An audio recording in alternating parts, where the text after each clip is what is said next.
Hey fam, Pastor Don here. Good morning, good afternoon, good evening, depending on when you watch this in replay. Welcome to our Get Up Right Morning Drive Devotion. I got a pretty lengthy ride this morning to my first meeting, appointment. It ain't even a meeting, just an appointment. Check this out. Preachers, in my case, I love to listen to good preaching and teaching and all that good stuff. And we too have some of our favorites. So I have a young man, I can't even tell you who this brother is. I just enjoy listening to him sing and exhort. I don't even think he's a preacher. Based on what I'm going to tell you, if he is a preacher, he has a different way of thinking. So he was doing a TikTok, and he was talking about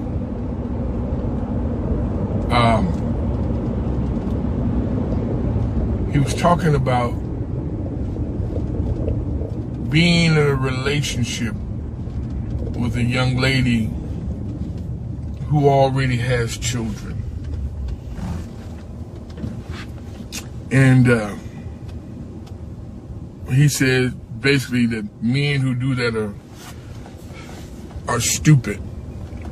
You know, how you gonna raise another man's kids? And, oh man, he went in.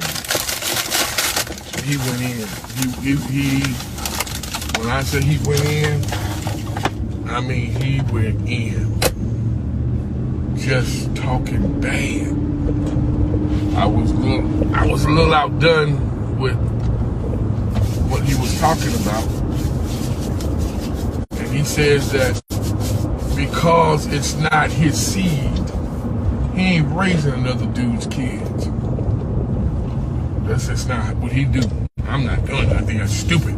How you gonna raise another man's kids?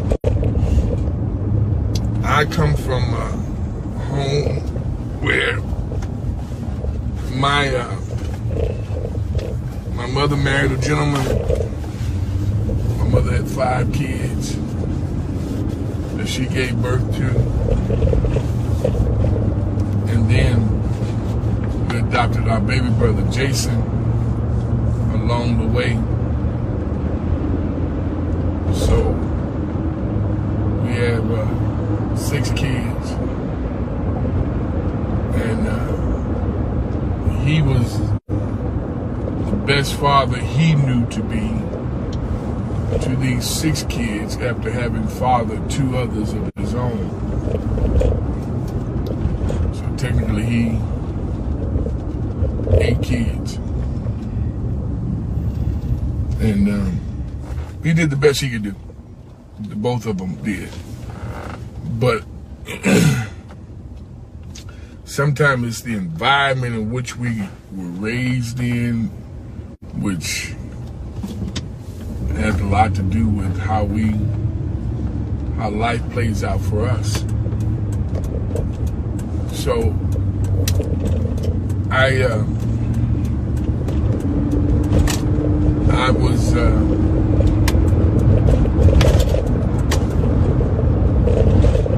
was told that depending on where you are and how things that go on around you has a lot to do with what's going to happen with you. So okay, I get it. So it wasn't odd for me. You know, I was engaged to a young lady who had 4 children of her own. And those kids had nothing to do with us not getting married. It had nothing to do with that. But we had a very healthy relationship for several years. That came to a head. Then I got into a relationship with another young lady who had 4 children that she had given birth to. then after we got married, she and I adopted my baby girl, and I have a child with my last name on it. And I thought about what this brother was saying. I mean, he wasn't being very kind. He wasn't being very polite, not very considerate. And he was saying how stupid this and how stupid that. Y'all, let me tell y'all something. Of those 9 children, that I want to believe I had a little something to do with the raising of those 4, and then currently these 5, and I'm very active. I'm very much in their ears. I'm their biggest cheerleader on a regular basis. None of those kids, every one of those children, we may have had, all 9 that I'm talking about, we may have had issues with this, that, and the other, whatever. That's just normal family stuff. All 9 of them, well, 8, because the 9th one is still a teenager, are doing something constructive, extremely constructive with their lives. They are productive citizens. And I want to believe, because their mothers and I never, ever showed them any other lifestyle other than a grind.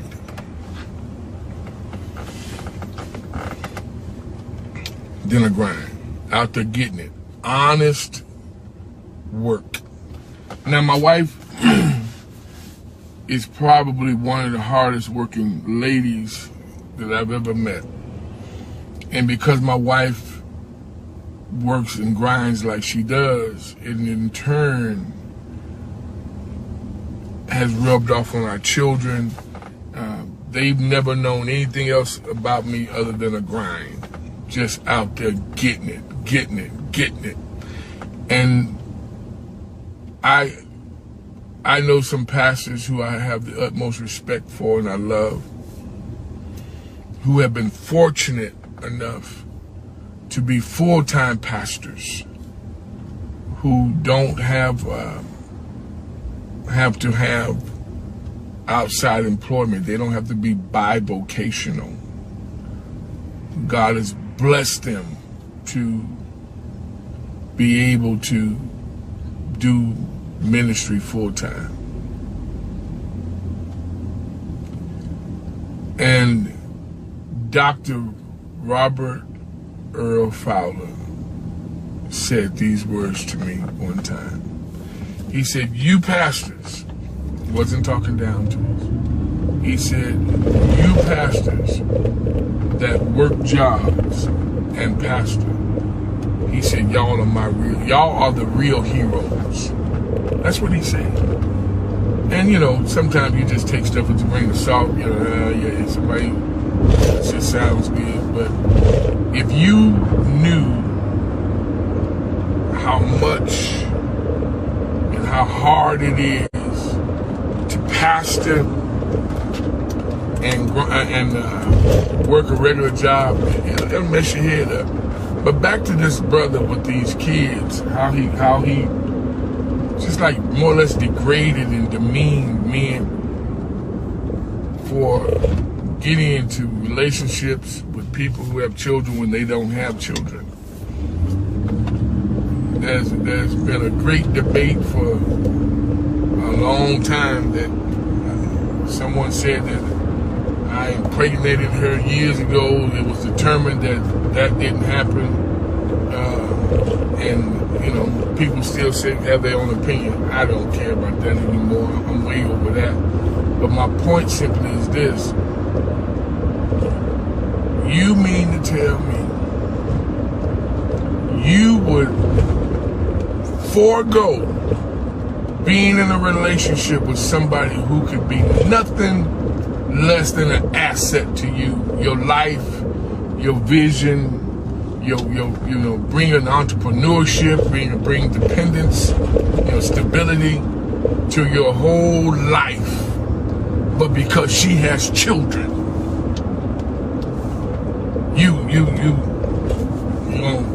I'm cool. I ain't raising another dude's kids. Would I have a different outlook if my children's biological father was still alive? I don't know. I really honestly don't know. I don't even know if it would have played out like it played out. Probably not, because they were very much married in love. So I don't know, but if the tables were turned and I got into a relationship with a woman who's okay, let me back up there. All of my ex-fiance's children's fathers were alive. Yeah, thank you, Lord, for bringing that back to my remembrance. They were all alive. And some of those children are daddy's babies. Matter of fact, all of them, for that matter, were daddy's babies. They loved their fathers. But it did not hurt, harm, damage, intimidate me, because my attitude was, and still is, I was not trying to replace your daddy.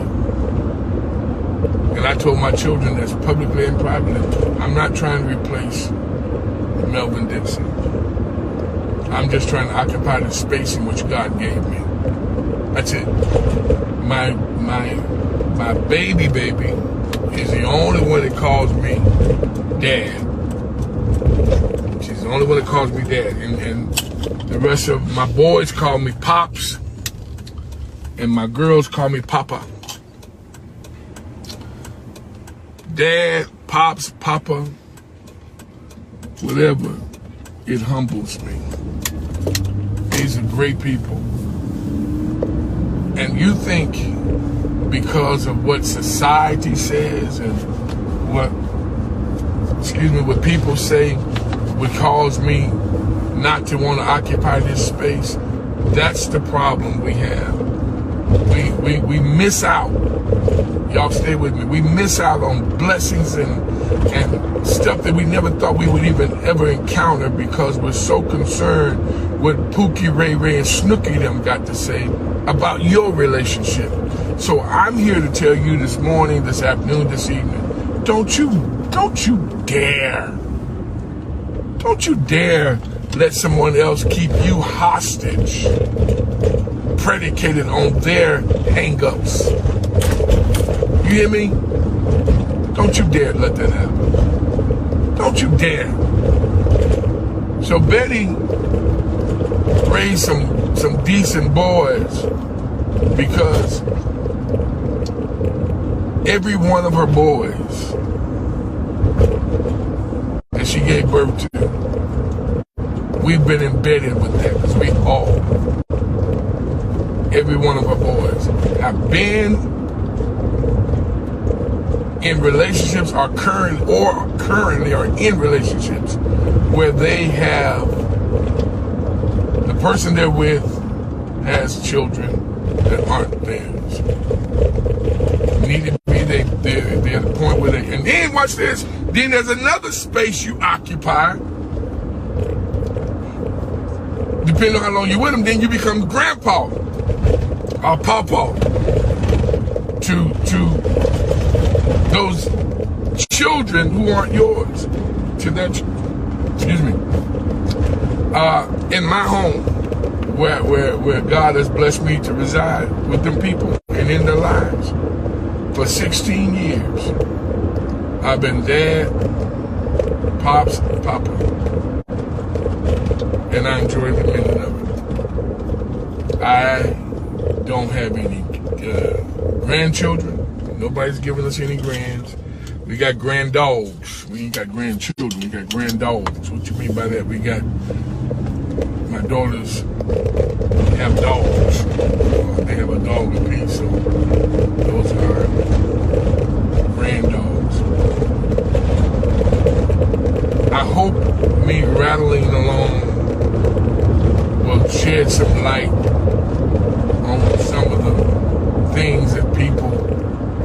talking about as it relates to you know, some decisions you made. And it's crazy because if that's a decision you make, you're the one who has to deal with that. But we let outside entities, you know, talk so bad to us and talk so crazy to us that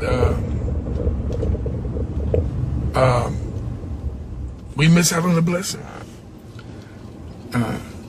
Yolanda Dixon Burse has been a blessing. All of my children have been a blessing. And that's another thing, y'all. I don't have any stepchildren. That word step ain't never came up in my house. Because I made it clear. I'm gonna love you just like I get you. That's my blood. So that we don't, hey, that's my stepfather. That's my dad. We don't do that. We don't do that. Even if they, you know, no, I don't do stepping. So I think one of my children, I think one of them, I don't remember which one it was, but I remember one time one of them referred to me as a stepdad to somebody they were talking to. And y'all, I ain't gonna lie to you, that kind of hurt my feelings. But that only happened one time, and that's been many years ago. Many years ago. Everybody's grown. Kiana got one more year and she'll be 18, so if that's what they do, but we don't talk to each other like that. We don't refer to each other like that. So don't miss out on some beautiful moments in life and beautiful events that will come about because we're hung up on what people think. That's his hang up, that's his issue. But as for me and my house, we're going to continue to be happy and operate as one unit. All right, I hope I blessed you. You know, I know I've been out here a minute. I'm a lot longer than I normally am, but I just wanted to get that off my chest. That don't let nobody put you in a box, because that's how they think.